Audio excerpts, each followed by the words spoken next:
Hello friends, super magic રસોઈમાં મિત્રો આપનું સ્વાગત કરું છું।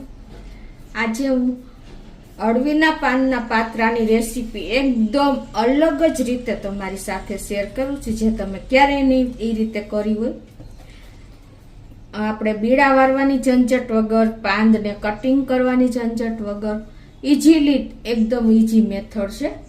તો તમને ચોક્કસ આ વિડીયો ગમશે મિત્રો। ગમે તો લાઈક કરજો, શેર કરજો અને સબસ્ક્રાઇબ કરવાનું તો ભૂલતા જ નહીં। અને મિત્રો બાજુમાં રહેલું બેલ આઇકનને પણ પ્રેસ કરજો, જેથી કરીને ઓલનું બટન મળશે અને ઓલના બટનને પ્રેસ કરશો ને એટલે મારા લેટેસ્ટ વિડીયોની માહિતી તમને દરરોજ મળતી રહેશે। તો હવે આપણે પાત્રાના ઇન્ગ્રેડિયન્ટમાં તો તમને ખ્યાલ જ હોય છે। એમાં મેં જો આ 5 થી 6 પાંદ મોટા પાત્રા લીધા છે અળવીના પાનના, અને આપણે 1.5 થી 2 કપ જેવો ચણાનો લોટ છે। આદુ, લસણ અને મરચાની એક પેસ્ટ કરી છે। 5 થી 6 કળી લસણ છે, 1 મરચું છે, 1 ઇંચ આદુનો ટુકડો છે, લવિંગનો પાવડર છે, 1.5 ટેબલ સ્પૂન જેવો ગોળ છે, પછી આપણે ટોપરાનું ખમણ છે, અને આંબલીનો પલ્પ છે 1 થી 1.25 ચમચી જેવો, તલ છે, તેલ છે, મીઠું છે, અને રૂટીન મસાલામાં હળદર, લાલ મરચું, ધાણા, જીરું, હિંગ આટલા ઇન્ગ્રેડિયન્ટ લેશું। રાઈ તો બનાવવાનું ચાલુ કરીએ। આપણે જ્યારે અળવીના પાનના પાત્રા બનાવીએ છીએ ને ત્યારે આપણે બીડા વાળતા હોય છે, એટલે કે રોલ વાળતા હોઈએ છીએ, કા પાંદને આપણે કટિંગ કરતા હોઈએ છીએ। આજે તમને કોઈ પણ જાતની ઝંઝટ વગર એકદમ ઇઝી મેથડ અને ફટ બની જાય ને એવી રેસીપી શેર કરું છું। તો પહેલા તો આપણે આજે 1.5 થી 2 કપ આપણે ચણાનો લોટ લીધો છે ને એમાં મસાલા કરી લેશું। તો એમાં આપણે અડધી ચમચી જેવો આપણે લવિંગનો પાવડર, અડધી ચમચી જેવી હળદર, અડધી ચમચી જેવી હિંગ, 1 ચમચી થી 1.5 ચમચી જેવું આપણે કાશ્મીરી લાલ મરચું, અને 3 ચમચી જેવો આપણે ધાણા જીરું પાવડર। ધાણા જીરું પાવડરનો ટેસ્ટ આમાં બહુ સરસ લાગે છે, એટલે આપણે થોડુંક ચડિયાતું નાખવાનું। અને આપણે આજે આદુ, મરચાંની, લસણની પેસ્ટ કરી છે એ નાખી દેશું, અને આંબલીનો પલ્પ આપણે 1 થી 1.5 ટેબલ સ્પૂન જેવો લીધો છે એ નાખી દેશું। આમાં ખાટો મીઠો ટેસ્ટ બહુ સરસ લાગશે, એટલે આપણે 1 થી 1.25 ચમચી જેવો ગોળ લીધો છે, એને આપણે આ રીતે પ્રેસ કરીને નાખી દેશું, અને ટેસ્ટ એકોર્ડિંગ આપણે મીઠું નાખી દેશું।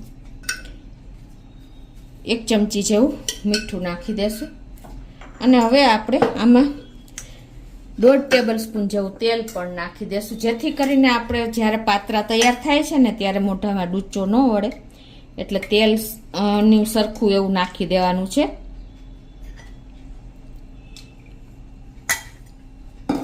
હવે આમાં મિત્રો આપણે બધું ખટાશ, ગળાશ, તીખાશ બધું બેલેન્સ હશે ને તો એનો ટેસ્ટ બહુ સરસ આવશે, કેમ કે અળવીના પાનનો કોઈ ટેસ્ટ જ નથી હોતો, જે હોય છે ને એ આપણે મસાલાનો ટેસ્ટ હોય છે।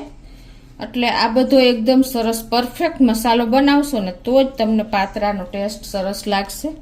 અને હવે આમાં આપણે થોડું પાણી એડ કરી અને એકદમ સરસ આપણે એનો પલ્પ તૈયાર કરી લેશું, એટલે કે બેટર તૈયાર કરી લેશું લમ્સ ફ્રી।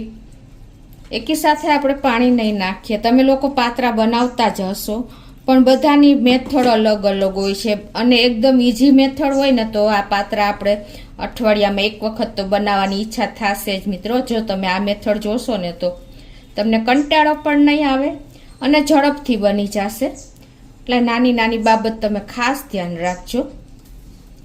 અને મિત્રો તમે મારો વિડીયો ક્યાંથી જોવો છો, કયા સિટીમાંથી જોવો છો એ કોમેન્ટ બોક્સમાં ખાસ જણાવજો। આ રીતે આપણે નહીં બહુ પતલું નહીં બહુ જાડું એવું બેટર તૈયાર કરી લેવાનું છે। તો આ રીતે જો આપણે બેટર તૈયાર કરી લીધું છે પાત્રા માટેનું, અને એક જ ડિરેક્શનમાં આ રીતે આપણે ફેટવાનું છે, એટલે એકદમ સરસ ફ્લફી બેટર થઈ જશે મિત્રો। અને આમાં આપણે લસણ નાખ્યું છે, જો તમે ન ખાતા હો તો સ્કીપ કરી શકો છો, અને લસણનો ટેસ્ટ આપણે આંબલી સાથે બહુ સરસ લાગે છે। એટલે તમે ચોક્કસ એડ કરજો. હવે આપણું બેટર પણ જો 1 થી 2 મિનિટ આ રીતે ફેટી લીધું છે અને એકદમ સરસ જો આ કન્સિસ્ટન્સી આવી ગઈ છે, નહીં બહુ પતલું નહીં બહુ જાડું. હવે આપણે આગળ પ્રોસીજર કરશું. હવે આપણે રોલ નથી વારવાના, પણ ડાયરેક્ટ જ આપણે આવી રીતે હોલવાળી એક ડીશ લેવાની છે અને એને આપણે ઓઇલથી પહેલાં ગ્રીસ કરી લેશું.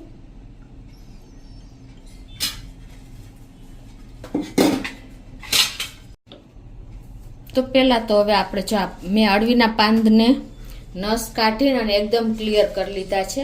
નસ કેમ કાઢવીને એ પણ મેં તમને મારા પાત્રાના વિડીયો શેર કર્યો છે ને એમાં બતાવ્યું છે જુઓ. અને પછી એને આપણા વેલણથી આ રીતે વણી લીધું છે એટલે એકદમ સરસ આપણા પાત્રા તૈયાર થઈ જશે. બને ત્યાં સુધી આપણે કૂણા પાન લેવાના એટલે બહુ ટાઈમ પણ નહીં લાગે. તો હવે આ રીતે આપણે લોટ લગાવી લેશું. આમાં આ જે બેટર બનાવ્યું છે ને એ હાથેથી જ લગાવશું. તો આ રીતે આપણે પાતળું પાતળું એવું લેયર કરી લેશું પાંદ ઉપર બેટરનું.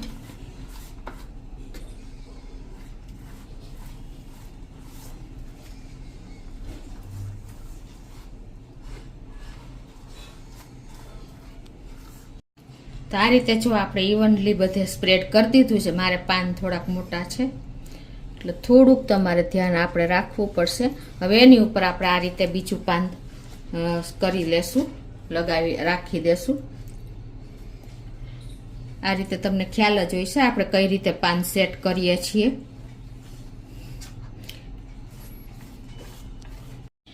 હવે આ રીતે આપણે બધે ઇવનલી જો લોટ લગાવી લીધો છે.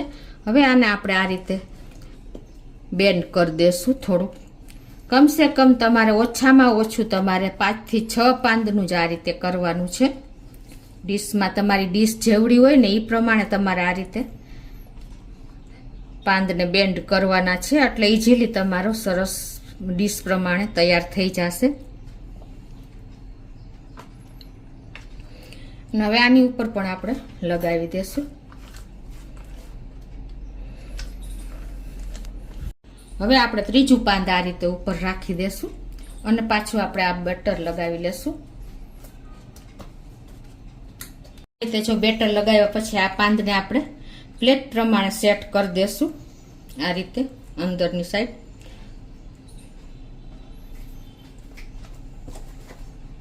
અને એની ઉપર આપણે પણ બેટર સ્પ્રેડ કરી દેશું.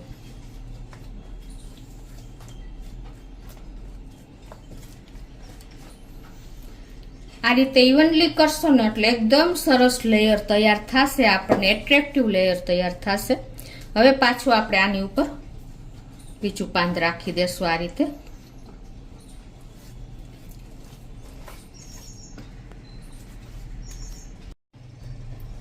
હવે આને આપણે બેન્ડ કરી લેશું આ રીતે.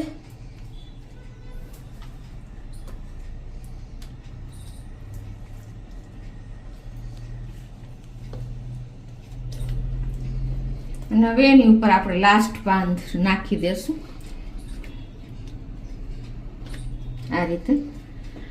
તમારે ઊંધા આવડા આ રીતે સેટ કરવાના છે એટલે લેયર સરસ બને અને સેટ પણ થઈ જાય અંદરની સાઈડ. હવે લાસ્ટ ઉપર પણ આપણે આ રીતે બેટર સ્પ્રેડ કરી દેશું.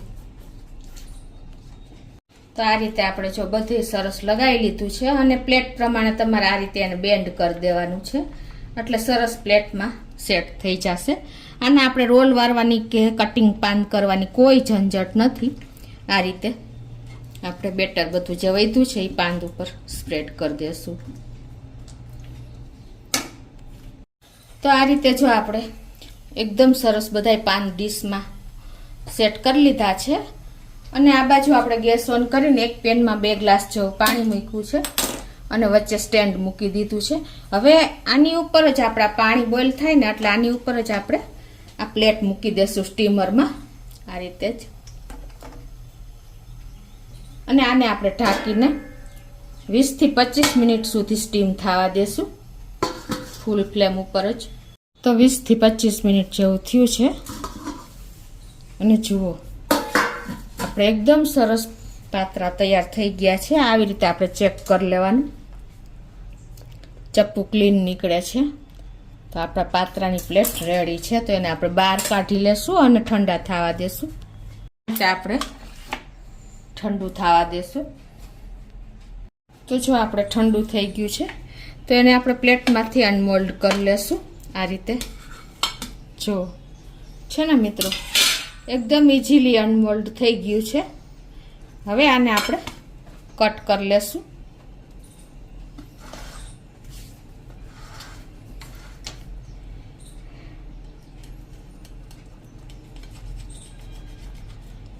આ રીતે આપણે સ્ક્વેર પીસમાં એટલે કે ચોરસ પીસમાં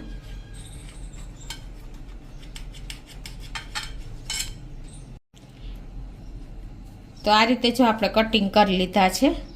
અને જો તમને એના લેયર જોયા, તમને ખ્યાલ આવી જાય છે. એકદમ સરસ બધી સાઈડ જો એવા લેયર તૈયાર થયા છે ને મિત્રો. તો કોઈ પણ જાતના રોલ વાયરા વગર ઇઝીલી તમે આ રીતે કટિંગ કરીને અને તૈયાર કરી શકો છો. જો તો આપણે આને હવે અલગ કરી લેશું. તો આ રીતે આપણે પીસ છૂટા કરી લીધા છે. હવે આપણે ગેસ ઓન કરી અને એક પેનમાં આપણે 2 ટેબલ સ્પૂન જેવું તેલ મૂકી દેશું અને પાત્રાનો આપણે વઘાર કરી લેશું. પાત્રા તમે આ જ રીતે એ ખાઈ શકો છો, પણ વઘારથી એકદમ ટેસ્ટી લાગે છે. તો હવે તેલને ગરમ થવા દેશું. તો આપણું તેલ ગરમ થઈ ગયું છે. 1 ટીસ્પૂન જેવી આપણે રાઈ નાખી દેશું અને 1/2 ટીસ્પૂન જેવી આપણે હિંગ નાખી દેશું. અને હવે આમાં જ આપણે આ જે પીસ છે ને એને આમ મૂકી દેશું અલગ અલગ. એકી સાથે નહીં નાખી, પણ આ રીતે રાખશો ને તો એના લેયર છૂટા નહીં પડી જાય અને એકદમ સરસ એમાં વઘાર બેસી જશે. ફટફટ મૂકી દેવાના છે.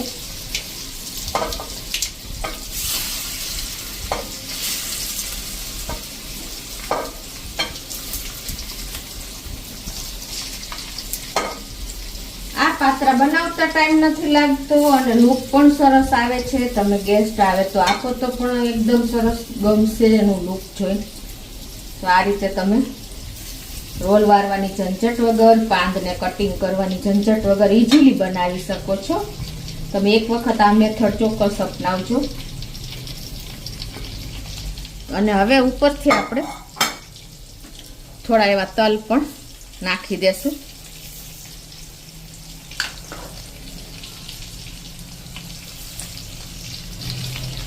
અને હવે આને આપણે ઉલટ પુલટ કરી લેશું આ રીતે જ.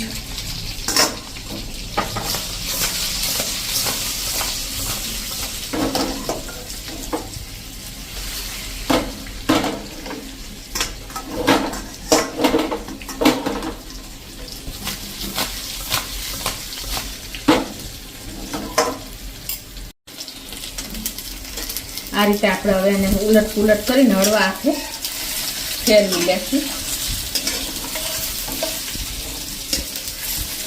લેયર છૂટા ન પડે એની ખાસ તમારે ધ્યાન રાખવાનું છે મિત્રો. આ પાત્રા રેડી છે. 1 મિનિટ જેવું થયું છે આપણે એને ઉલટ પુલટ કર્યા એને. તો હવે ગેસ બંધ કરી દેશું અને એને આપણે એક પ્લેટમાં સર્વ કરી લેશું.